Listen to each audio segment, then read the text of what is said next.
This channel's content is strictly for educational and informational purpose and does not endorse or promote any form of violence, harm, illegal activities, self-injuries and communal disharmony. এবার নজর রাখবো সন্দেশখালী দিকে। সন্দেশখালীর আরো একটি viral video ঘিরে চাঞ্চল্য। ধর্ষণের চেষ্টা করা হয়েছে বলে অভিযোগ ওই আন্দোলনকারী। সন্দেশখালীর সব ঘটনা মিথ্যা বলতে চাপ দেওয়া হচ্ছিল। সন্দেশখালীর আরো একটি ভাইরাল ভিডিও ঘিরে চাঞ্চল্য। এক আন্দোলনকারী মহিলাকে ধর্ষণের চেষ্টার অভিযোগ। আন্দোলনকারীকে নির্যাতনের ভিডিও বলে দাবি। থানায় অভিযোগ দায়ের, আদালতে গোপন জবানবন্দি। তদন্তে সন্দেশখালী থানার পুলিশ। আমাদের প্রতিনিধি রণয় তিওয়ারি রয়েছেন আমাদের সঙ্গে। সরাসরি চলে যাব রণয়ের কাছে। রণয়, সন্দেশখালীর আরো একটি ভিডিও ভাইরাল এবং সেই ভাইরাল ভিডিওকে ঘিরে আবারও নতুন করে চাঞ্চল্য।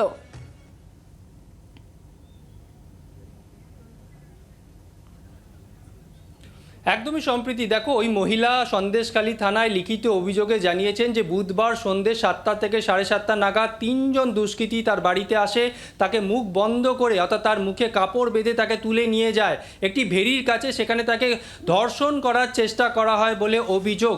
এই তদন্ত এরপরই কিন্তু লিখিত অভিযোগ দায়ের হয় এবং তদন্ত শুরু করেছে সন্দেশখালী থানার পুলিশ।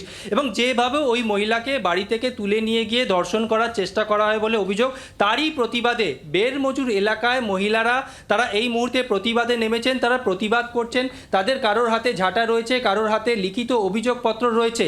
তাদের কাছ থেকে জানবো মূলত আজকে আপনারা কিসের জন্য এই প্রতিবাদ করছেন? আমাদের ওই দিদি ভাইকে ধর্ষণ করার যে চেষ্টা করা হয়েছিল সেই গুন্ডা বাহিনীরা, এবং এইসব ঘটনা এমএলএ সুকুমার মাহাতো এবং সিরাজ ডাক্তারের নির্দেশে এইসব হচ্ছে। এখন আপনারা কি করবেন, কি চাইছেন? আমরা সিবিআই তদন্ত চাই। সুকুমার মাহাতো বলছে যে আমরা কিছুই করিনি, আমরা কিছুই, তার সিবিআই তদন্ত হলে জানতে পারবে। আর ওদের গ্রেপ্তারের জন্য আমরা দাবি চাইছি। ওদের গ্রেপ্তার বলতে কাদের? সিরাজউদ্দিন ডাক্তার আর এমএলএ সুকুমার মাহাতো, দিলীপ মল্লিক। আচ্ছা, আপনি কার কথা বলছেন?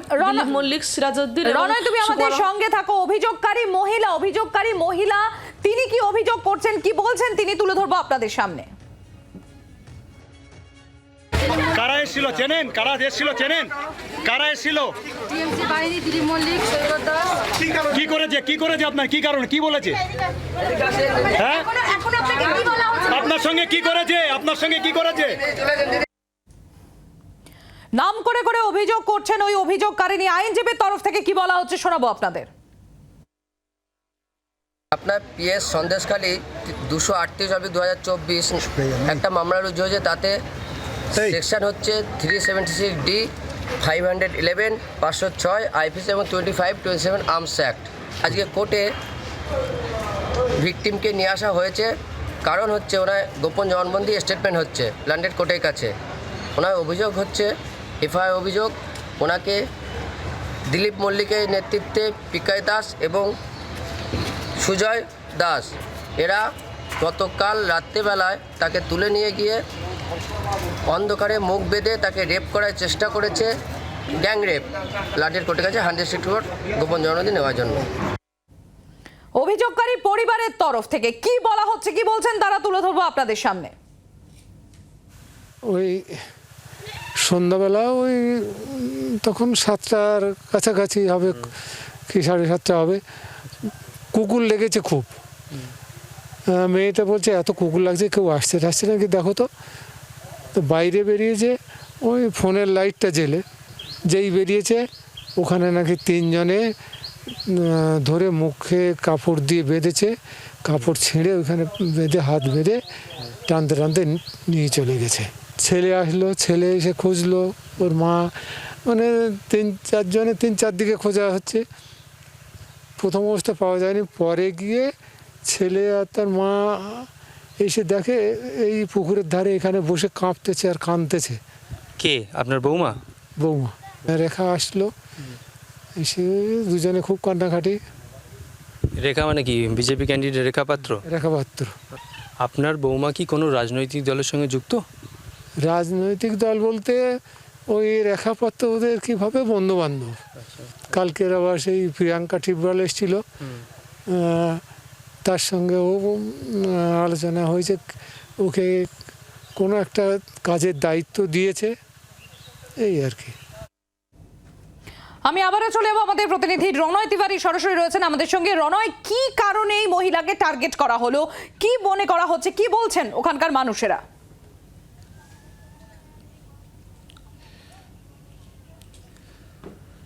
দেখো, ওই মহিলার পরিবারের সঙ্গে আমরা কথা বলেছি। গতকাল প্রিয়াঙ্কা তিব্রেওয়ালের সঙ্গে ওই মহিলা সারাদিন ছিলেন। এরপর সন্ধেবেলা এই ঘটনা ওই মহিলার সঙ্গে ঘটলো। তবে তার পরিবারের লোকজনরা বলছে এর আগেও তাকে হুমকি দেওয়া হয়েছিল। তারা শুনেছেন যে তাদের বাড়িতে আগুন ধরিয়ে দেওয়া হবে, তারা শুনেছেন, কিন্তু শোনা কথাতে তারা কোনো অভিযোগ করেননি। তবে গতকাল সন্ধেবেলা যে ঘটনা ঘটলো তার প্রতিবাদে এই মুহূর্তে বিক্ষোভ দেখাচ্ছেন বেরমজুর এলাকায় অন্যান্য মহিলারা এখানে রয়েছেন এবং তারা বলছেন। এখানে আরেকবার আমি কথা বলবো, এই যে মহিলাকে তুলে নিয়ে যাওয়া হলো, কি কারণ আপনারা দেখছেন, কেনই বা ওই মহিলাকেই তুলে নিয়ে গেল? কারণ আমরা সবাই মিলে প্রতিবাদ করছি, তার জন্য প্রতিবাদী মুখদেরকে বেছে বেছেই তুলে নেওয়া যাওয়া হচ্ছে। টিএমসির গুন্ডারা এইসব করছে।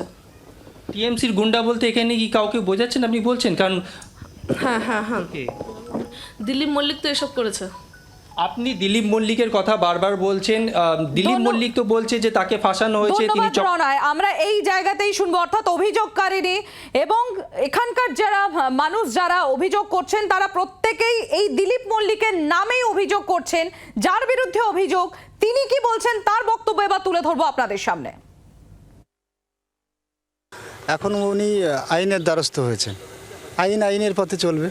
আমি দিলীপ মল্লিক এই রকম জঘন্য নোংরা কাজের সঙ্গে কোনোদিন যুক্ত ছিলাম না এবং কোনোদিন এইসব কাজ করি না।